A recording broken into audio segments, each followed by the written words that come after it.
Thanks so much for joining us. I'm Lorelei Shamayo. This is MeWe Fairs for energizing body, mind, heart, and soul.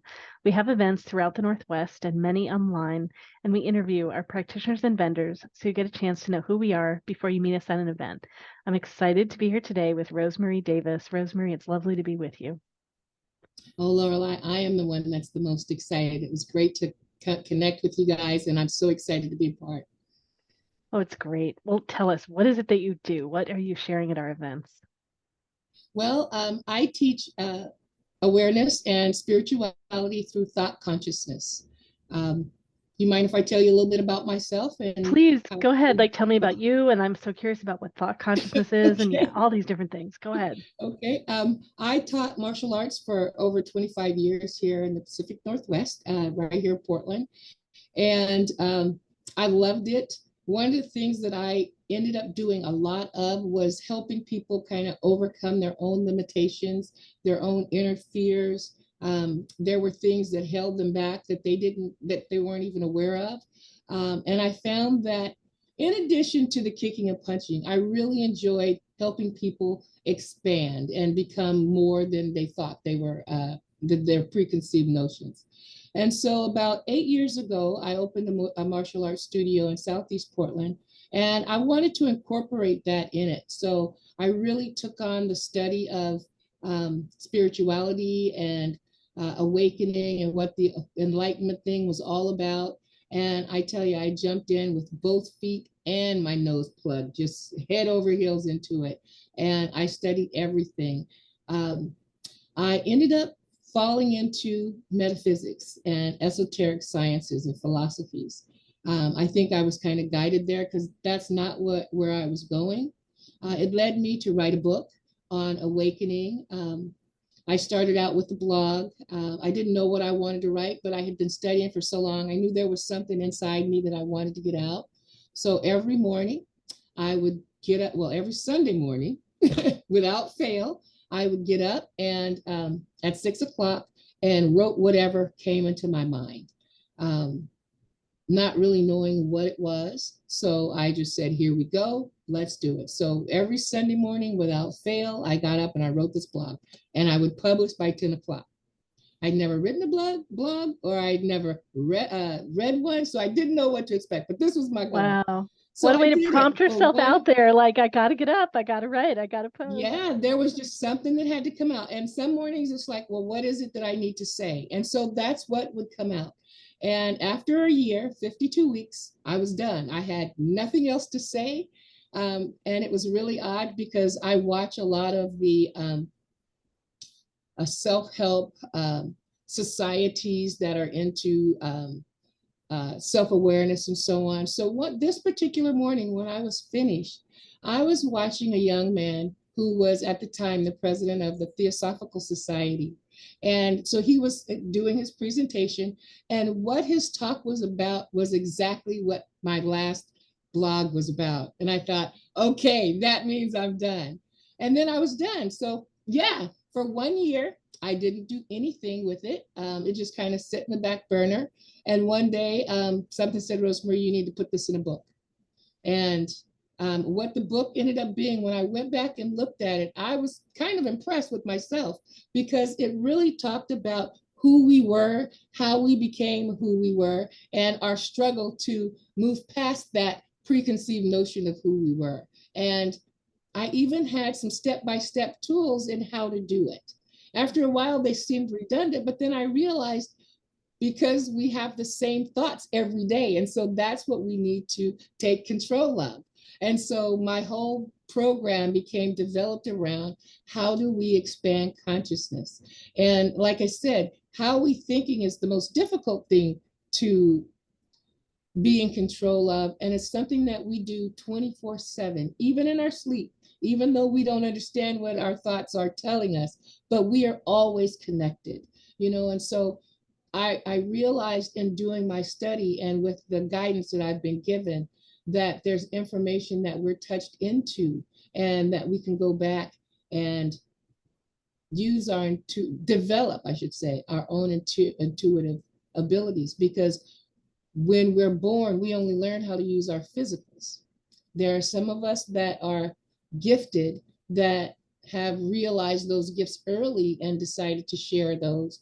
But the secret is knowing that we all have those gifts, and there's certain things that we have to do to develop those. And that's what's calling out and into us, that when you get my age, you say, what's life all about? What am I supposed to be doing here? There's something calling me.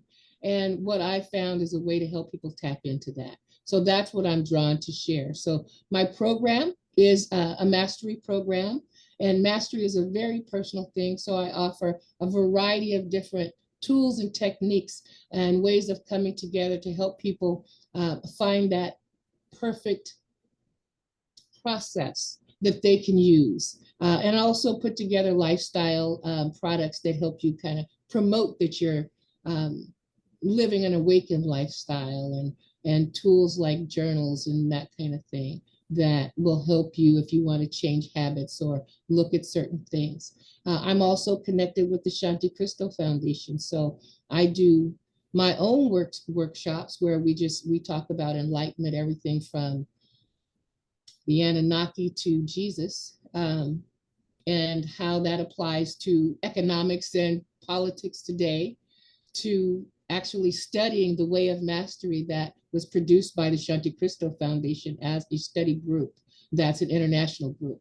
And so people can come over from all over and drop in. We do chapter reads and discuss where they're applying that and where they may be stuck in their life. So, and then there's the one-to-one consultation that we do. Say you are working on your own level of development, and you say you might want to, you feel stuck doing your meditations or your affirmations aren't working and you're getting frustrated. My goal is to help you work through what it is that might be your blocks. There's other tools and techniques that we learn, like visioning and chakra clearing and toning and those kinds of things that you do to develop your own level of awareness. You're increasing your own personal vibration and learning how to be more positive, whereas attracting more positivity into your life. So my program is more of a well-rounded, you don't need products, but there are tools that you can use that help you focus. The ceremony of going through the meditations and so on really help us get focused, centered, and develop some habits, good habits, going in and sitting down to make sure that you practice, or lifestyle products that help you remember through the day. Oh yeah, I do need to watch what I'm thinking. I'm having those thoughts, like a mandala is just to sit there and help you think. How many times am I saying this? I go through this mandala 3 times, and that means I've done it. I've said my chant 200 times, those kinds of things. Those are tools that you can use. And I try to make sure that that stuff is available for folks. There's everything from, in meditation and clearing energy. And I mean, there's just so much. So my goal is to help people kind of wade their way through that. It sounds like some people are in your process and they get stuck and they want to know how to shift from where they're stuck. And it sounds like also people can come to you with all kinds of different problems, and this is your entryway in and the tools that you use to support them right, with wherever they are. Absolutely. We all go through a dark night of the soul, and some of us go through it often. And as long as we can remember that that's our opportunity to move to our next level, because when we go to that dark night, that means we've recognized something and we're having a little difficulty getting through it. But that's our goal at that moment. And once we do, we're on to the next level, and we've achieved greater, and we feel better about ourselves. And so that's what I'm here for. I teach people how to be an Avisha. And an Avisha is more like a spiritual counselor, like the wise woman of the village, or the spokesman that prepares the way for the avatar. I'll say it like that, because it's a Sanskrit word, but it's feminine. It's a feminine energy. And that means generally that the Avishas are here to teach. And so that's what I focus on. And I have an Avisha program for folks that want to do the same that I am, because some of us do feel that we're called. Yeah. Your business is named Dragon Mastery. I'm wondering if you could share a little about that and the inspiration for the name and how it's connected to what you do.